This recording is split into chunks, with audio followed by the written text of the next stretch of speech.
Hello and welcome to SecondWrite's webinar. We are very pleased to present our webinar on SecondWrite's unique technology. I am Kapil Anand and I will be the moderator for today's webinar.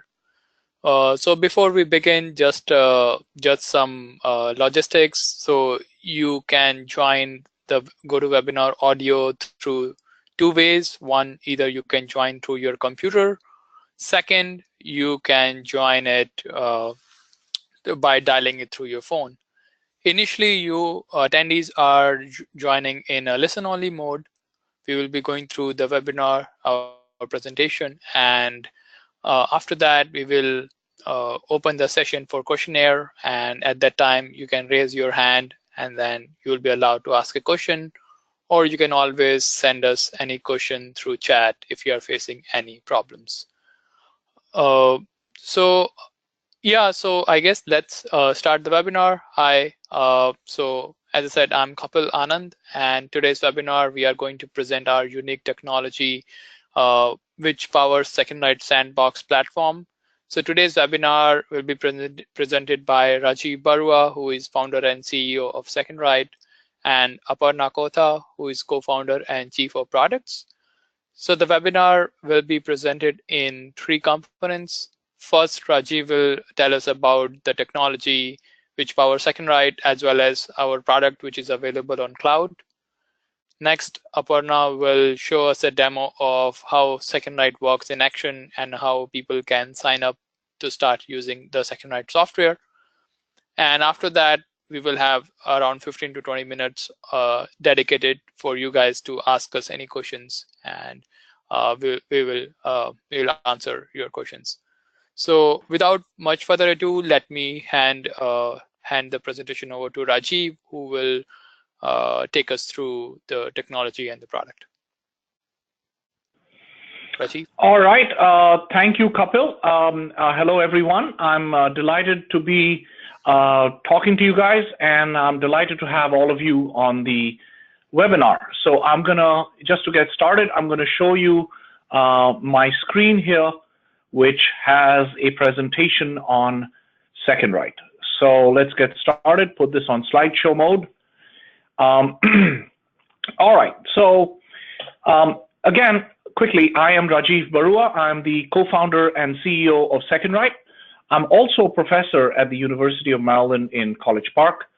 I'm a PhD in computer science at MIT, that I got in the year 2000, and I have been at the university since.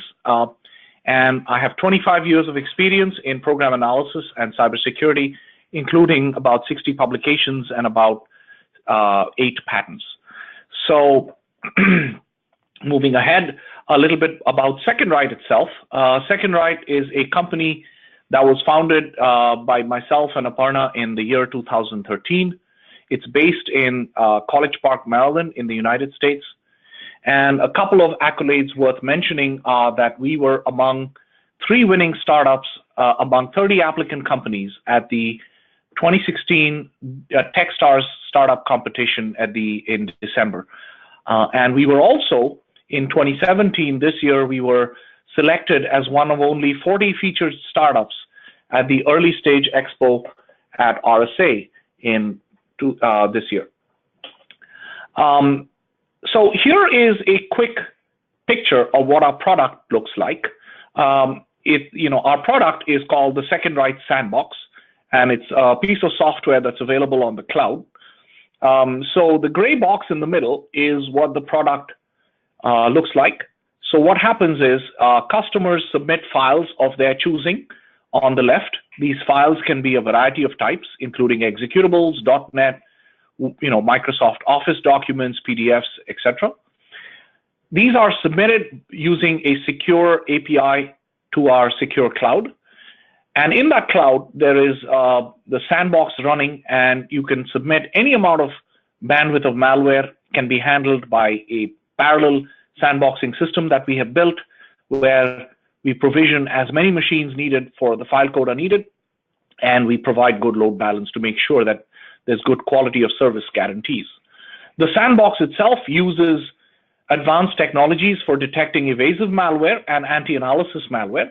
And I will get into these technologies a little bit later in this presentation.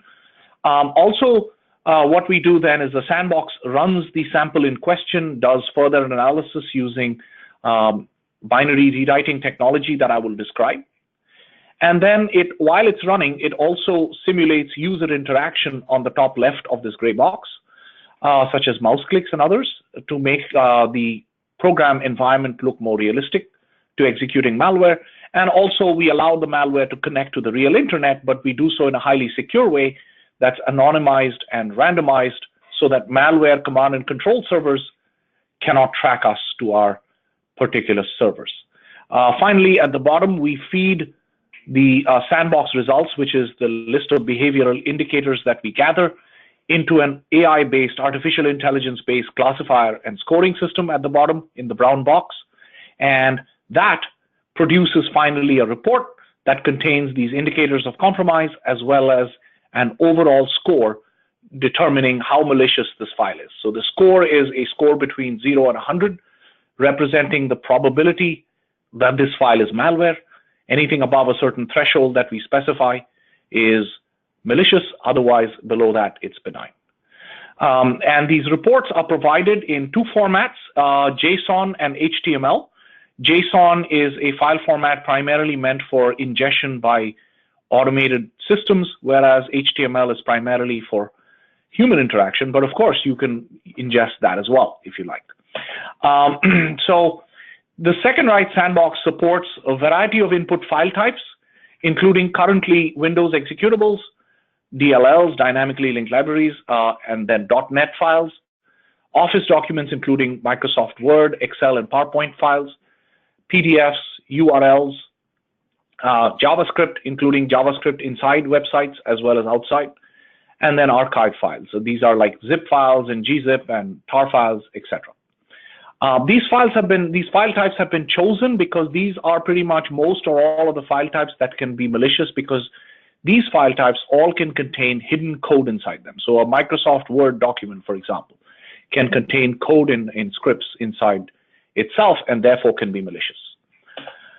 So to recap some of the features of our sandbox, it features advanced technologies that I'm going to describe for detecting, scoring, and characterizing malware.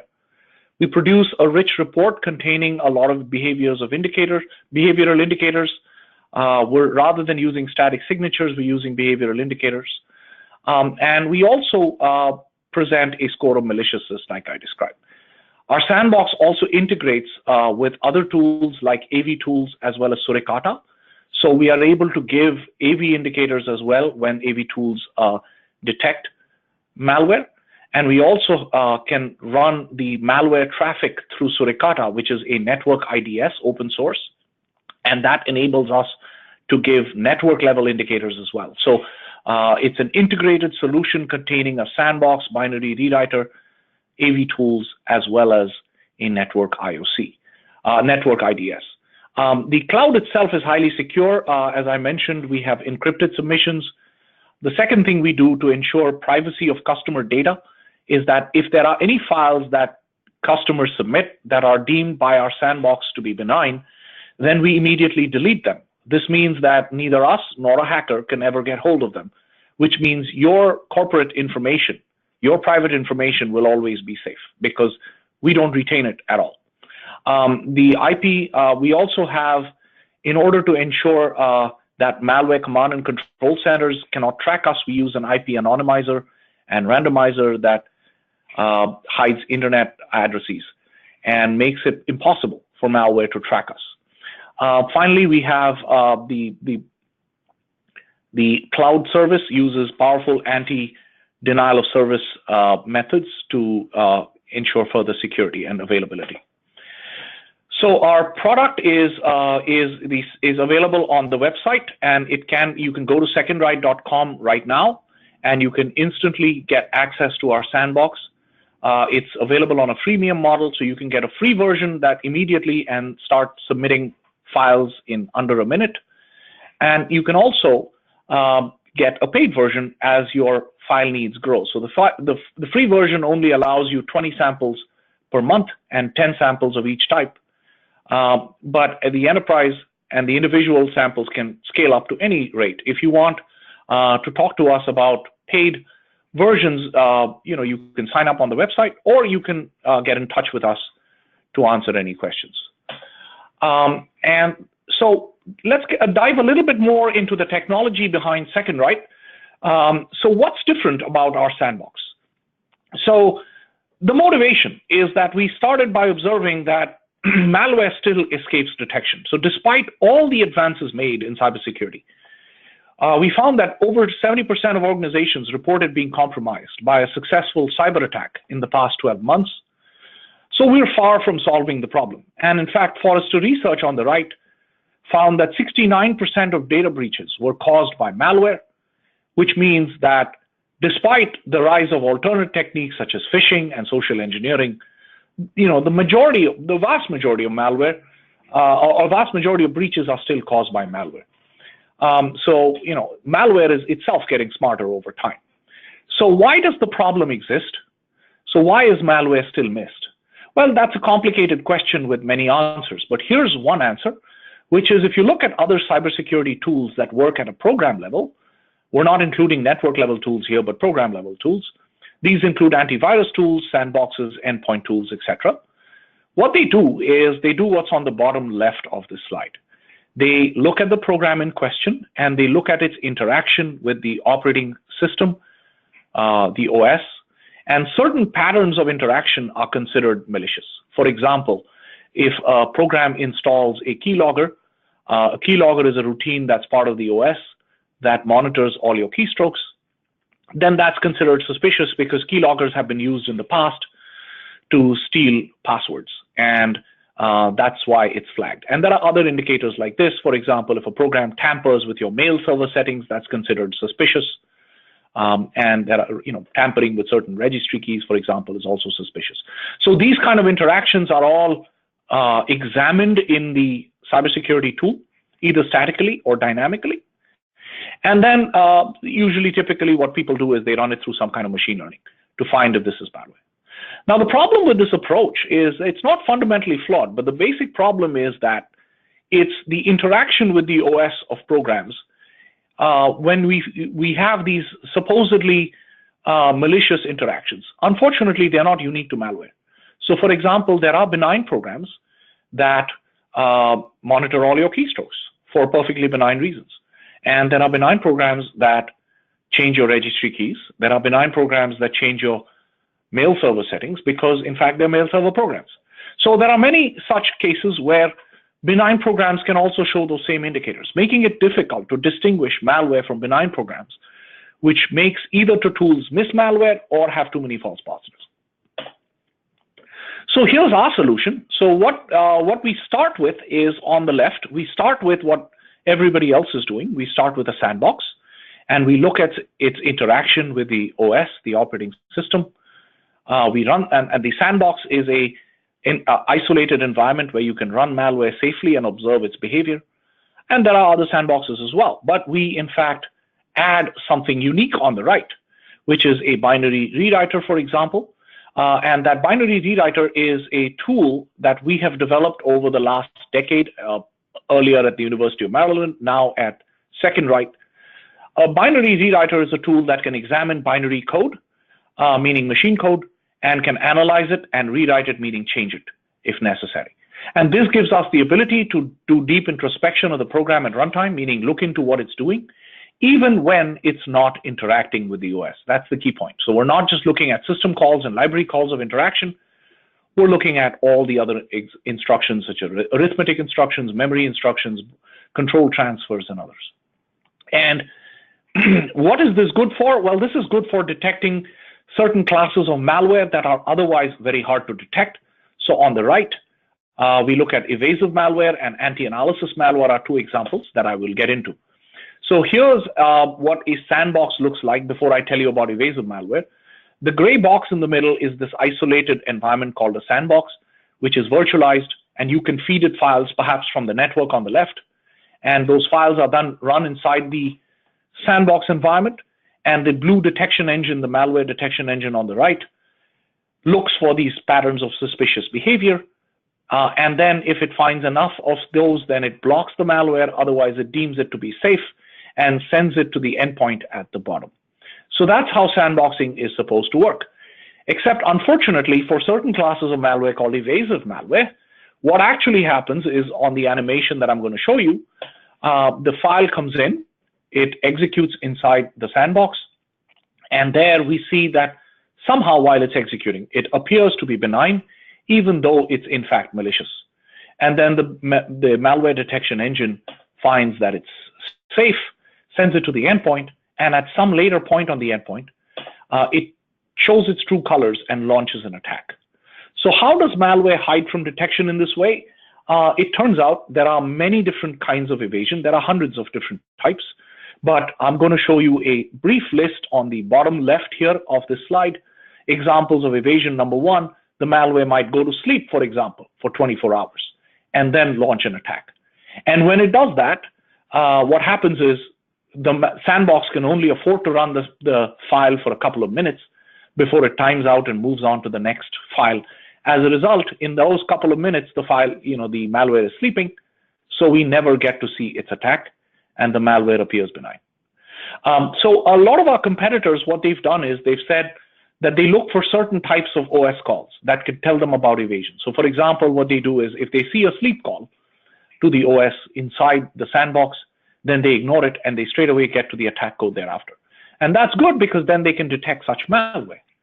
The problem is the malware writers have gotten smart about that, and they no longer, for that reason, go to sleep for 24 hours. Instead, they do useless work in loop for 24 hours and then launch an attack.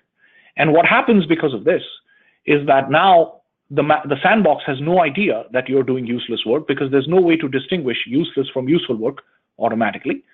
So you have to assume that it's useful.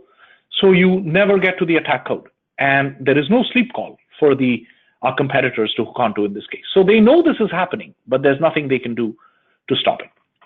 Another example of evasive malware is malware with time bombs. These are malware that only detonate on a certain date and time. For example, there's malware that checks if it's Friday the 13th. And if it is, then it launches an attack. And if it is any other date, then it does nothing. When that happens, the reason it does that is because most of the time malware writers know it's not Friday the 13th. So as a result, most of the time, sandboxes will not detect that malware because it executes nothing harmful. And then on the endpoint, when it eventually becomes Friday the 13th, it launches an attack. And there are many other kinds, which I will not go into in great detail.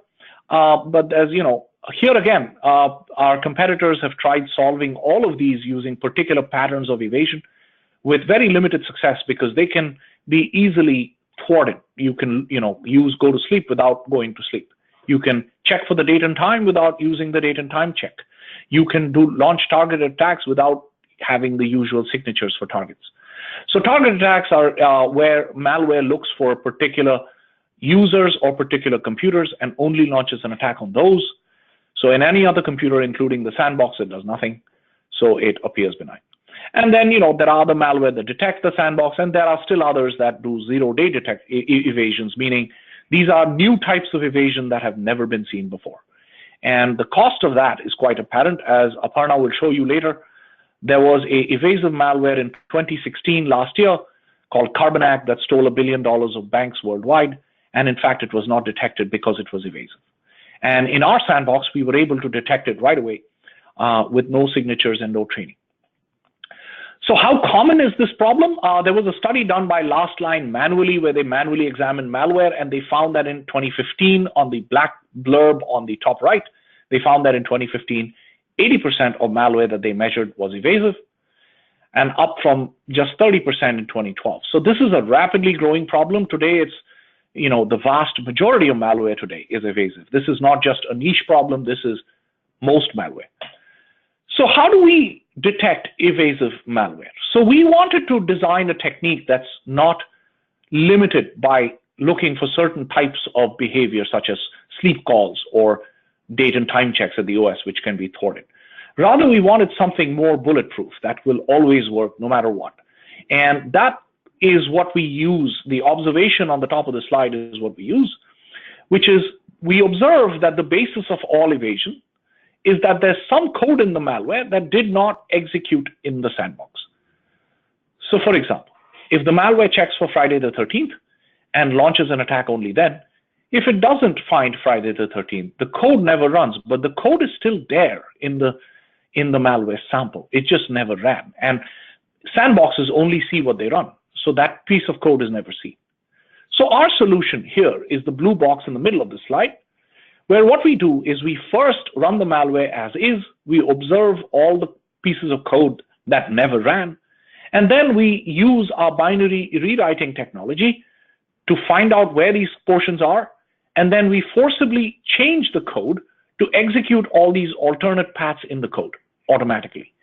Without any human intervention, all of this happens, and we're able to then look at all the code. So if you want to summarize this in a nutshell, the difference is, whereas all other sandboxes are looking at only what the malware wants to execute, what the SecondWrite sandbox does is it looks at all the code in the malware in the file, including the code that doesn't run in other sandboxes. So we did some comparisons and we found that we run about 50% more code using our technology than without.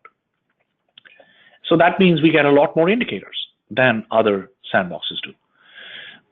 We don't stop at that. We also found that actually sophisticated malware doesn't just hide from sandboxes. It hides from a variety of cybersecurity analysis tools on the left, such as antivirus tools, endpoint tools, sandboxes, debuggers, and binary analyzers. And it uses techniques on the right, such as antivirus, anti-AV tools, anti-endpoint, etc. This itself is not unusual or surprising. In fact, many of you know what these are. So antivirus tools, for example, look for code signatures.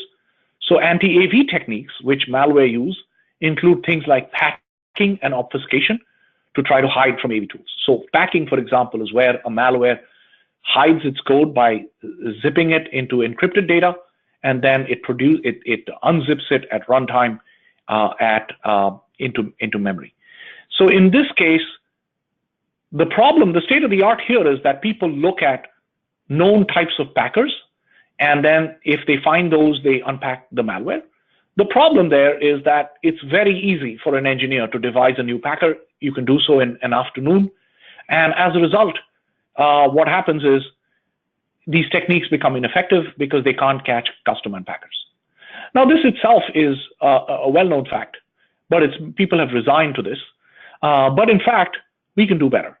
And here's what we do. We can detect all of this behavior, even in the most general case, even when there is no particular signature. So as a result, we can detect such behavior because we use not just OS interaction, but also program interaction. How do we know this works? We took thousands of malware samples from VirusTotal. This is a database of malware maintained by Google. And these were randomly selected. They were not biased in any way. And we found that we observed a malware detection rate, 0-day without any training, on for about 95 to 99% using our sandbox, with a false positive rate of under 1% in most cases. That brings me to the end of my part of the presentation. Just want to remind you that you can go to www.secondwrite.com right away at any time, day or night, and sign up for our free sandbox and start using it in a matter of a minute or two. Glad to now introduce Aparna. Aparna, you could take it from here and show us a demo. Hey, hi everyone. Let me start my part of the presentation.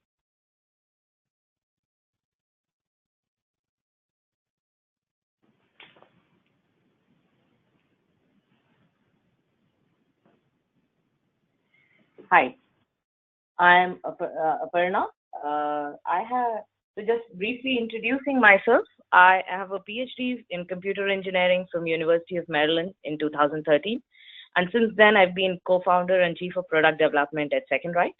I have about 10 years experience in program analysis, compilers, and cybersecurity, with 14 publications and 2 patents and a few more in the pipeline.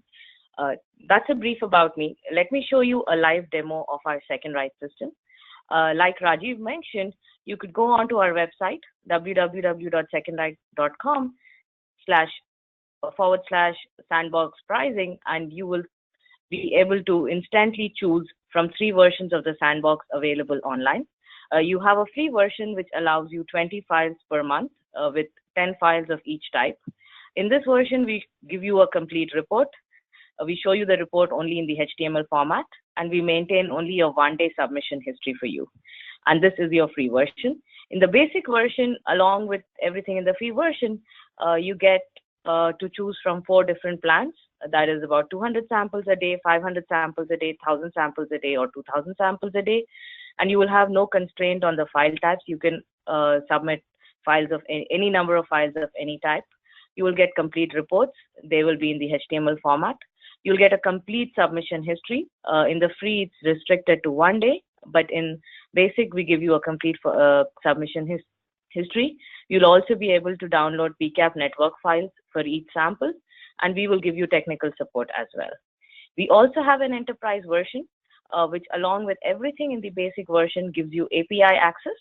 What API access means is that you can integrate it within your automated chain. You can integrate it inside your product. We'll also give you reports in the JSON format, so you can also pull in things from the JSON into your own system. And we'll give you training support.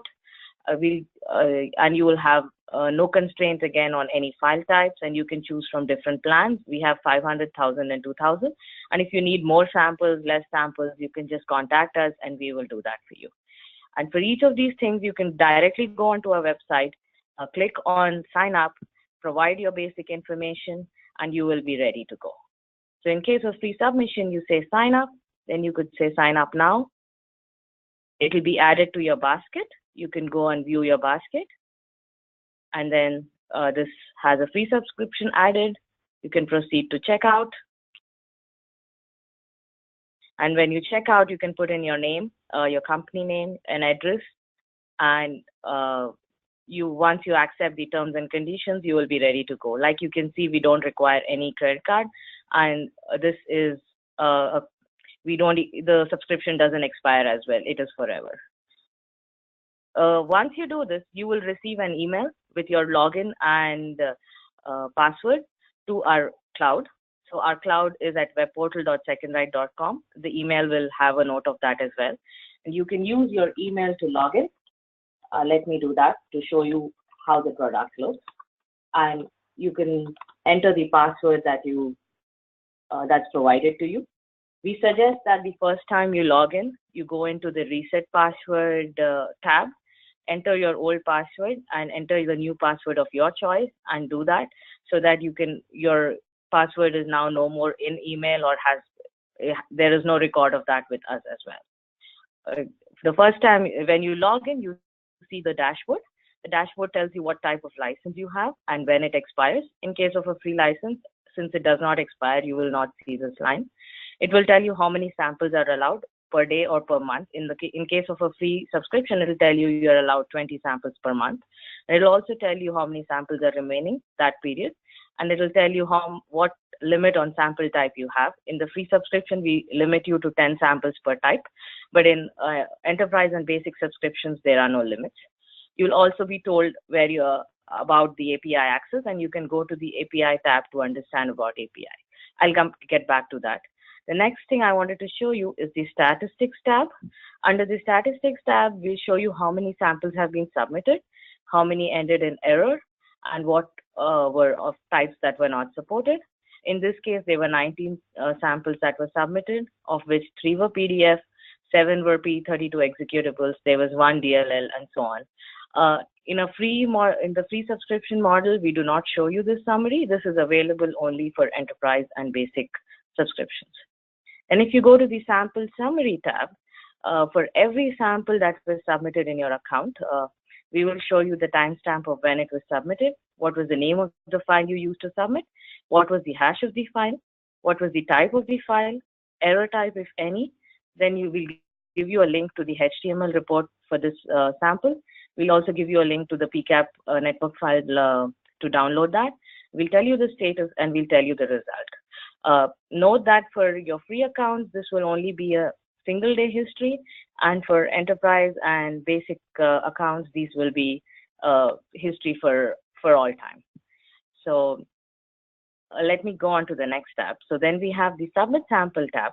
Here we allow you to submit files and URLs. So under files, if you do a select, this will open all the files that are on your system. Let's say I take this file here, which is a Word doc, and I want to test it. I can simply do this and press Analyze. The system will automatically submit this to the cloud, and it will return back a message saying the submission was successful. Let's just give it a few seconds for it to complete.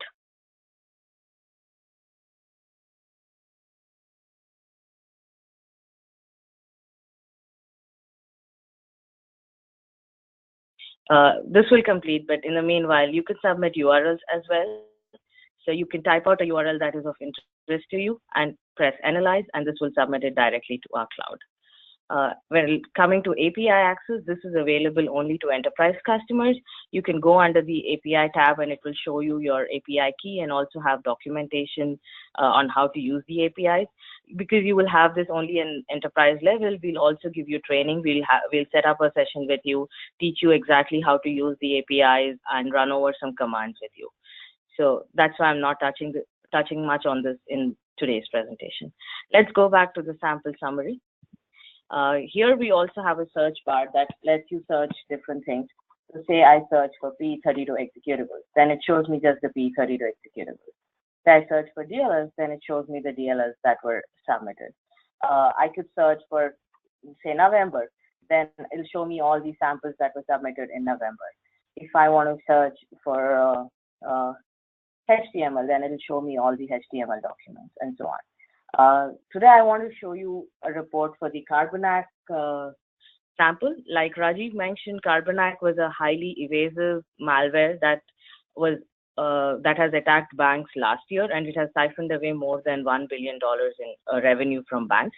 The reason it was not detected by most systems at that time is because it used a new kind of evasion by checking the number of cores on the system. What happened was in most sandboxes, the number of cores was 1. So this thing very intelligently got past sandboxes and got to real systems. And on real systems, the number of cores was never 1. They were multi-core systems. And then it launched its attack on real systems, whereas it got past sandboxes. We ran this through our cloud. And as you know, we do not have any signatures or we do not have any heuristics. Even without that, we were able to tell that it's malicious with 100% confidence, and then we were able to generate a report for it. Let me show you the HTML report for it. On top, you see we say that this sample is malicious with 100% confidence, and we've shown that to you as a diagram. Our malicious core is generated based on machine learning, so we have a machine learning engine that powers this. And our machine learning engine was able to correctly diagnose that this was malware. We've been also, the next set of information we give you is the name of the file, the MD5 hash, all the hashes corresponding to it. The next thing here is we give you a classification. So this sample was actually classified as a Trojan, which is correct. Next, we give you all the signatures. And you can see that just across some of the signatures, we have a new. So the reason we have this is because these were signatures that was detected due to SecondWrite's unique technology, and other sandboxes would not have been able to detect these signatures. As you can see, in this case, we have 16 new signatures generated by SecondWrite. Let's see some of them. So we have a signature which says process attempted to delay a task, which shows us that this sample slept for actually 182 seconds. So most other sandboxes would have never gone past this stage, but because SecondWrite uses unique binary rewriting technology, we were able to go past these, and we were also able to give you this signature. Then we were also able to tell you that this sample sniffs keystrokes, it raises Suricata alerts, it created network traffic of malicious activity. So let's say in this case, the malicious activity was that it contacted a known APT domain, which was adguard.name. So because we got past the evasion, we were able to see that it actually created some malicious activity. The other interesting signature I wanted to point point to you was we also give you program level features because we sit within a binary and we're able to look at a binary. In many samples, you will see that we give you signatures that are very specific to these binary and structure of the binary. So in this case, we tell you that 50% of external calls do not go through the import address table. So this tells you that there is something wrong with this. This is not a standard compiled binary, and hence it could be malicious because this is very indicative of malicious behavior. We've also been able to see that a service was created. So click on the details, then it'll tell you everything about the service and so on. Let's move on. We also extract Yara patterns for every sample, and we display those for you. That's here. Then we show you a screenshot of when the malicious sample was running. In this case, it was a script, so you do not see much, but you just see that a script started running. Then we also have a static analysis section.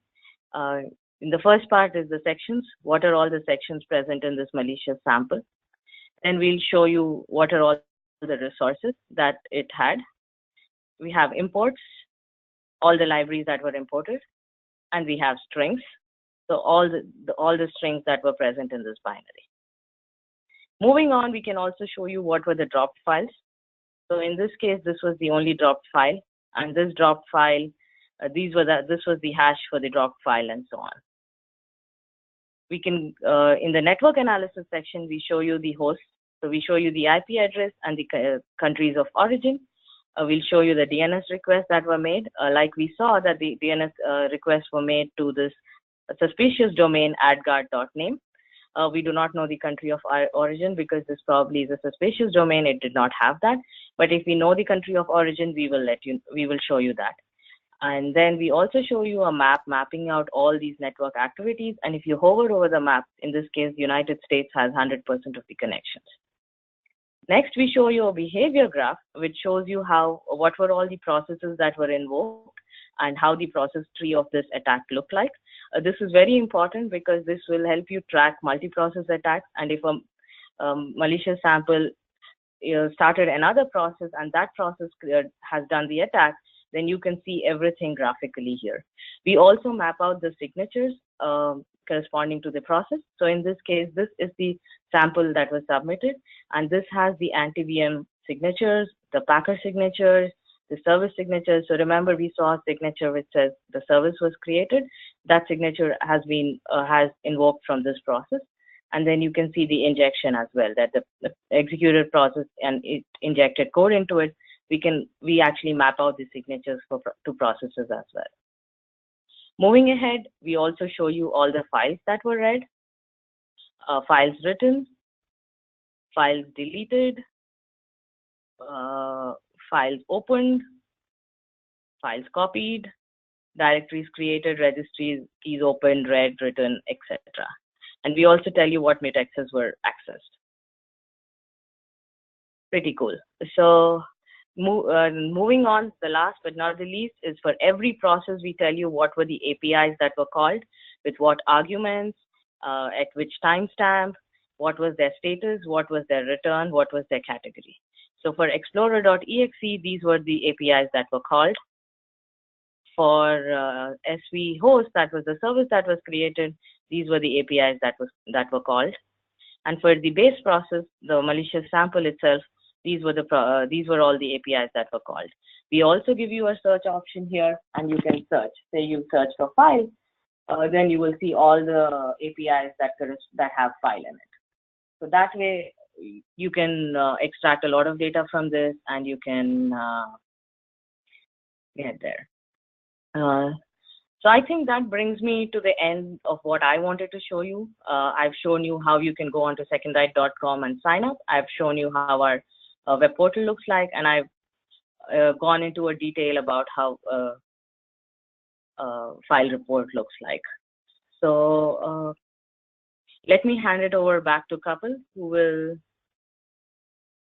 start with the Actually, before we get to Kapil, I just wanted to, this is Rajiv here again, I just wanted to quickly mention something that I think is a good recap at this point, which is that, what are the kind of use cases of our sandbox? So there are who is the sandbox useful to? So it can be useful to two types of customers. One is enterprises, and the other is security companies. So enterprises can use our sandbox in Security Operations Center, where they get alerts from other tools and they examine those alerts. They triage those alerts automatically using our sandbox, for example. The other is enterprises can also use our sandbox for incident response.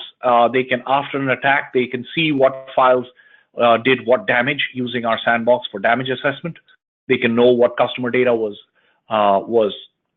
compromised and what was not. And then finally, we have a lot of OEM security partnerships as well. A wide variety of security companies are using SecondWrite. We have over 15 companies on the security companies that are using SecondWrite, and these are they're doing so. They're network security companies, endpoint companies, threat intelligence companies, and others who use our platform as part of their overall detection or management or viewing platform. So all of those types of licenses are available. The pricing on the website is for customers. If you're an OEM, meaning you're a security company or a software company that wants to package our solution and sell it to third parties, then get in touch with us. Yeah, with that, I guess, Kapil, we can go ahead and take any questions that there might be. Sure. So yeah, thanks Rajiv and Aparna for a great demo and presentation. So at this point, we are opening the floor for questionnaire for next 15 minutes. So if you guys have any questions, you can use the raise a hand button on your panel, or you can either send us a question through chat. So let's start the questionnaire. I see one raised hand. Abhishek, I will try to unmute you and then you will be able to ask the question.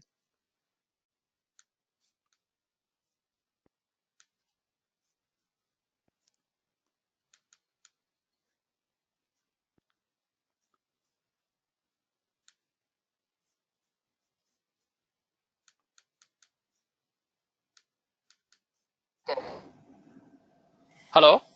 Yeah, can you hear me? Yeah, we can hear you. So we're just wondering if there is a malware which comes in two parts, right? One part is just going to join with another part.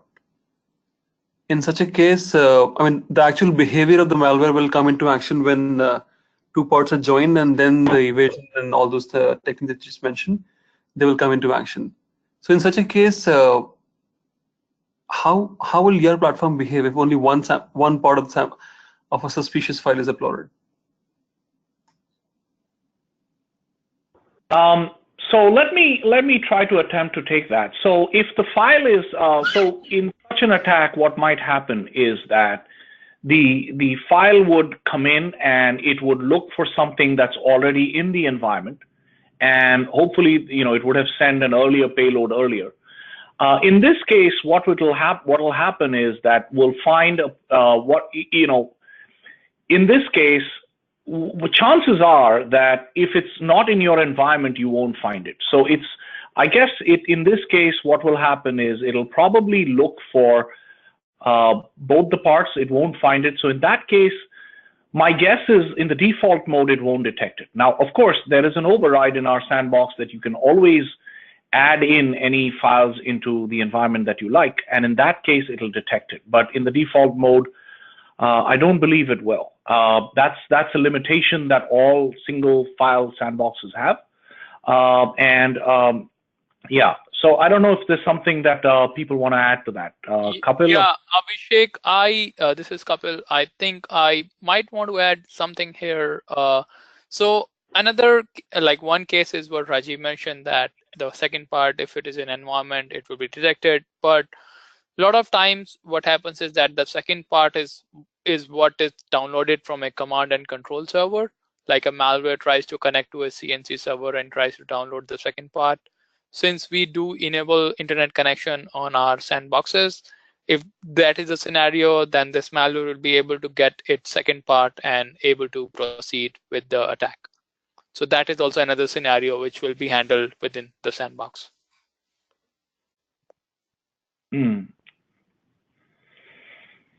Abhishek, does that answer your question? Well, partly yes. So I think by default in any sandbox it will go undetected because we're only uploading one part, and both these parts by itself is just a text blob, right? So I'm thinking how would a real life scenario of this would look like, and how would we can make sure that these things goes detected. Anyway, this is fine for now. Yeah. Yeah, let's move on. Yeah, let's see if there's some other question.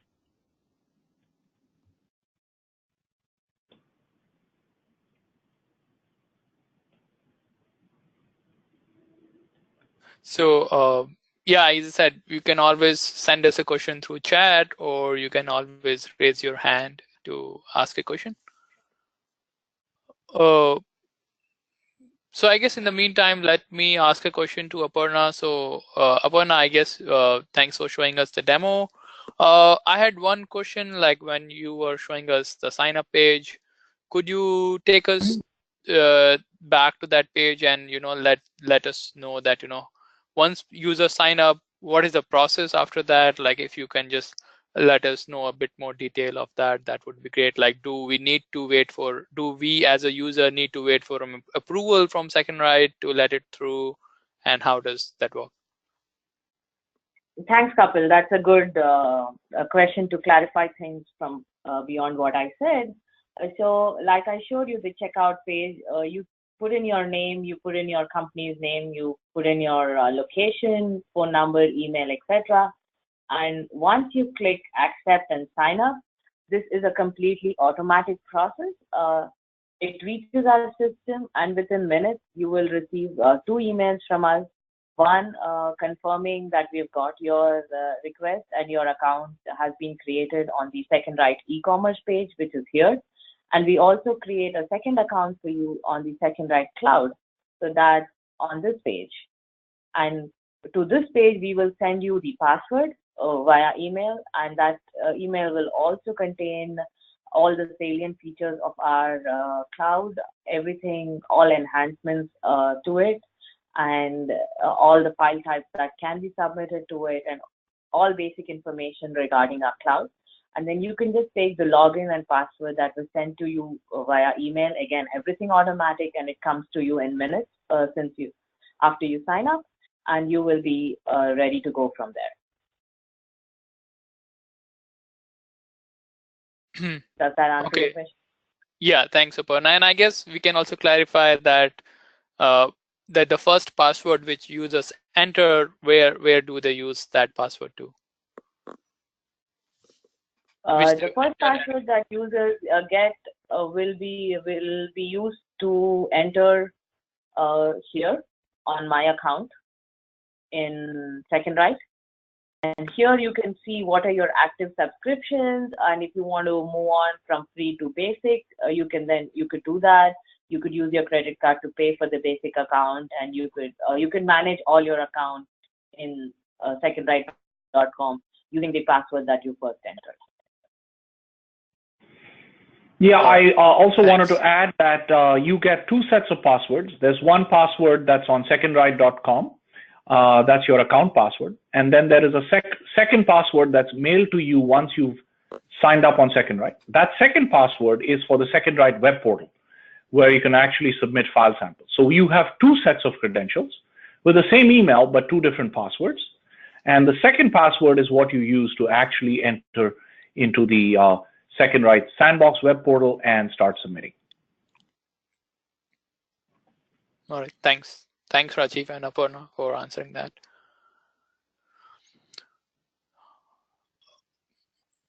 So I guess if there are like we still have like few minutes if somebody wants to ask any kind of questions, and if there are no more questions, maybe we can give it one more minute, and otherwise we will maybe end the webinar. Once we end the webinar, we will make the recording available to all of you guys. We will send you guys a follow-up link where you can watch this webinar again in your free time. You can whenever you guys have any questions, you can reach back to us. And as Aparna mentioned, you can always sign up on our website for a free account, start using it, get used to the basic web portal, and as your need increases, you can always subscribe to a paid basic and enterprise version. Right. I also wanted to add that the webinar, you'll be able to view it later, but you'll also be able to, it'll become publicly available on our website in a few days. And at that point, you'll be able to share it with other people. If you like, you can forward it and have, have other people look at it if they're interested as well.